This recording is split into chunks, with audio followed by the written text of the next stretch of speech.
Hello guys, maulang umaga sa ating lahat. Good morning sa inyong lahat. Ayan mga guys, dahil sa ang panahon natin ay napakaulan, Februaryng maulan. Ayan, so tamang tambay, walang magawa ang Mindorinyong mangyan. Ayan mga guys. So ayan, patingin-tingin lang tayo dito sa ating mga halaman na itatanim. Ayan guys, kasi sobrang maulan. Hindi ka pwede magtanim kasi maulan.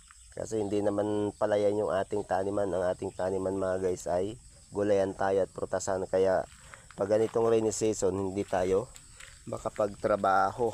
Ayan.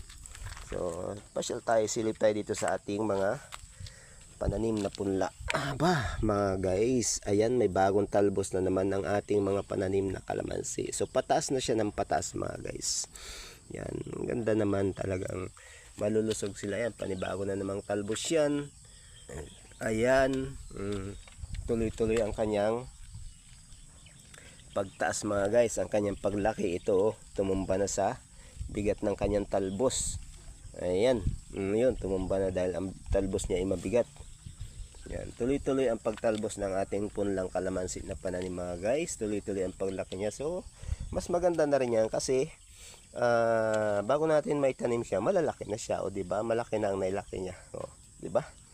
Yan ang kagandahan mga guys. So, yan, tuloy-tuloy ang kanyang pagtalbos. So, green, na fresh na fresh. Ayan. So, tuloy-tuloy ang kanyang pagtalbos.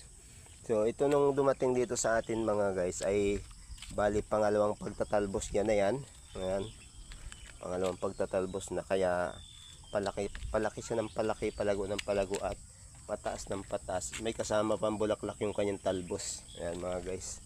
Ayan, dami ng talbos oh.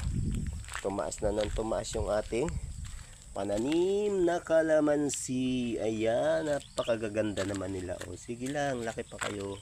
Oh, di ba? Thank you for watching.